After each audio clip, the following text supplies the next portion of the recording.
नमस्कार, स्वागत है आपका आर्यवर्त न्यूज में। मैं हूं दिनेश नेगी और आप देख रहे हैं आर्यवर्त न्यूज की आर्थिक खबर। आज की आर्थिक खबर में हम जानेंगे कि उज्ज्वला योजना के एलपीजी सिलेंडरों में मोदी कैबिनेट ने सब्सिडी को और बढ़ाया 100 रुपए। 2000 के नोटों को जमा कराने की अंतिम तिथि 7 अक्टूबर को समाप्त। क्या होगा यदि कोई अभी भी नहीं जमा कर पाए तो? रेपो रेट में रिजर्व बैंक ने नहीं किया अभी भी कोई बदलाव। क्या होगा ब्याज दरों पर इसका असर? घरेलू एयरलाइंस ने अब लगाया फ्यूल सरचार्ज। क्या हवाई यात्रा और होगी महंगी? मॉनेटरी पॉलिसी के असर से शेयर बाजार में आई फिर से तेजी। शुक्रवार को सेंसेक्स 364 अंक बढ़कर हुआ बंद।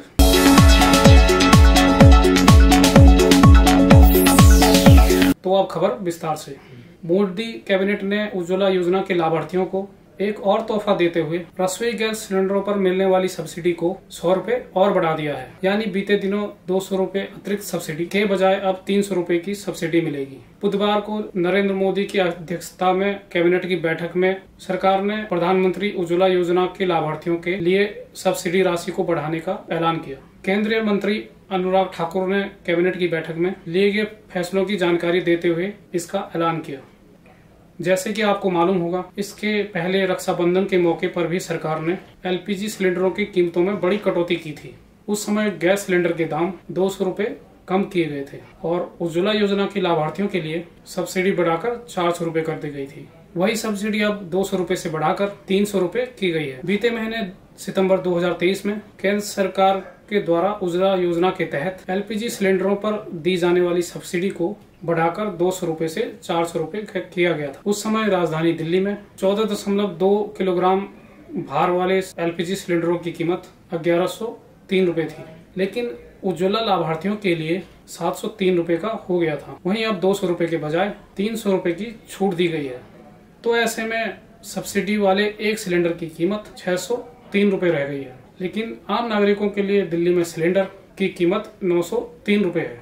एलपीजी सिलेंडरों पर इससे पहले मिली राहत का लाभ न केवल उज्ज्वला योजना के लाभार्थियों को मिला था, बल्कि आम नागरिकों के लिए रसोई गैस के दाम 200 रुपए घट गए थे। इसके बाद दिल्ली में आम नागरिकों के लिए 14.3 किलोग्राम के सिलेंडर की कीमत 1103 रुपए से घटकर 903 रुपए पर आ गई थी। देश के बड़े शहरों की बात करें तो मुंबई में 902 रुपए 50 पैसे, चेन्नई में 918 रुपए, कोलकाता में 929 रुपए, कानपुर में 918 रुपए, प्रयागराज में 956 रुपए, भोपाल में 908 रुपए 50 पैसे, जयपुर में 906 रुपए 50 पैसे, पटना में 1001 रुपए और रायपुर में 974 रुपए में एक सिलेंडर मिल रहा है। अब बात करें 2000 रुपए के नोटों को बदलने की, तो 2000 के नोट को बदलने का आखिरी मौका 7 अक्टूबर को था। अभी भी 2000 के नोटों में 12,000 करोड़ रुपए मार्केट में उपलब्ध हैं। आरबीआई ने 19 मई को 2000 के नोटों को चलन से बाहर करने की घोषणा की थी और इसके बैंक में जमा करने या बदलने के लिए 30 सितंबर 2023 को अंतिम तिथि तय की थी, जिसे बीते सप्ताह 7 अक्टूबर तक के लिए बढ़ाया गया था। रिजर्व बैंक के गवर्नर शक्तिकांत दास ने बीते दिन शनिवार को कहा कि चलन से वापस लिए गए 2000 रुपए के 87% नोट बैंक में जमा हो गए हैं। उन्होंने कहा कि 19 मई 2023 तक चलन में मौजूद 2000 के नोट 3.5 लाख करोड़ रुपए में से 12,000 करोड़ रुपए अभी भी बैंकों में वापस नहीं आए हैं। आरबीआई ने 2000 के नोटों को चलन से वापस लेने के मौके पर कहा था कि इन नोटों ने अपना उद्देश्य पूरा कर लिया है और आम तौर पर उपयोग में नहीं है। आरबीआई ने 4 से 5 वर्षों के भीतर गंदे नोटों को बदलने के लिए अपनी स्वच्छ नोट नीति का भी हवाला दिया है। उन्होंने आगे कहा कि 2000 रुपए के नोट बंद करने के निर्णय से अर्थव्यवस्था को छोटी खपत के लिए बढ़ावा मिल रहा है और डिजिटल पेमेंट में बढ़ोतरी दर्ज की गई है।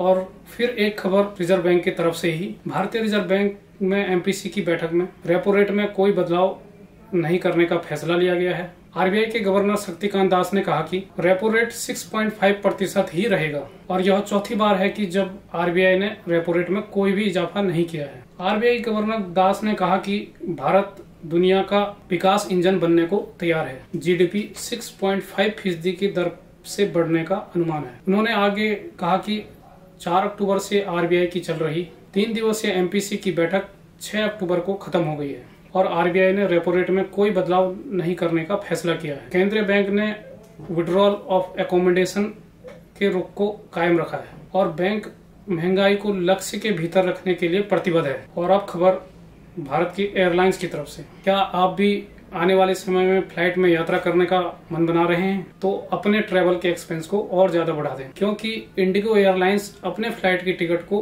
बढ़ाने वाली है। किराया बढ़ाने का कारण एयरलाइंस का फ्यूल सरचार्ज बढ़ने का कारण है। शुक्रवार 6 अक्टूबर से इंडिगो ने यह सरचार्ज लगाया है, जिसके बाद ही किराए में वृद्धि होने का अनुमान लगाया गया है। इंडिगो ने तय किया है कि वे घरेलू और अंतर्राष्ट्रीय उड़ानों के लिए अपनी कीमतों पर सरचार्ज लगाएगी। एटीएफ की बढ़ती कीमतों के बाद यह फैसला लिया गया है, जिसके बाद यह माना जा रहा है कि इसके कारण फ्लाइट की टिकट भी महंगी हो सकती है। कुछ समय पहले ही कंपनी ने अपने कर्मचारियों के वेतन में वृद्धि की थी, जिसके बाद ही सोशल मीडिया पर कहा जा रहा था कि इसका बर्डन ग्राहकों पर किराए को बढ़ाकर डाला जाएगा। इंडिगो एयरलाइंस द्वारा दूरी के आधार पर फ्यूल सरचार्ज लगाया जाएगा, जिसमें सबसे कम चार्ज 300 रुपए और अधिकतम 1000 रुपए तय किया गया है।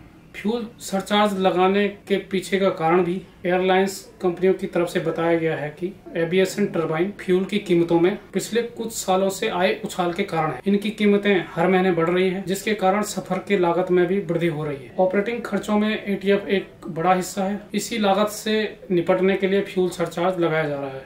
और अब खबर शेयर बाजार से। शुक्रवार को शेयर बाजार में एमपीसी की बैठक का पॉजिटिव असर देखने को मिला और बाजार गुलजार रहा। सेंसेक्स लगातार दूसरे दिन 364 अंक चढ़ गया, जबकि निफ्टी 19,651 के पार जाकर बंद हुआ। गोदरेज इंडस्ट्री का स्टॉक 20% मजबूत हुआ, जबकि मेट्रो ब्रांड लुढ़क कर बंद हुए। सप्ताह के अंतिम कारोबारी दिवस शुक्रवार को बाजार में रौनक बनी रही। बीएसई सेंसेक्स 364.6 अंक या 0.55% मजबूत होकर 65,995 के करीब पहुंचकर बंद हुआ। एनएसई निफ्टी 107.75 अंक या 0.55% मजबूती के साथ 19,653 के स्तर पर जाकर बंद हुआ। सेंसेक्स के 23 शेयर हरे निशानों के साथ बंद हुए, जबकि 7 शेयर में गिरावट दर्ज की गई। आज की इस आर्थिक खबर में इतना ही। उम्मीद है इस खबर से आपकी जानकारी में कुछ इजाफा हुआ होगा। अपने विचार कमेंट बॉक्स में जरूर लिखिएगा। कल आपसे फिर मुलाकात होगी, तब तक के लिए नमस्कार। इस खबर में आज इतना ही।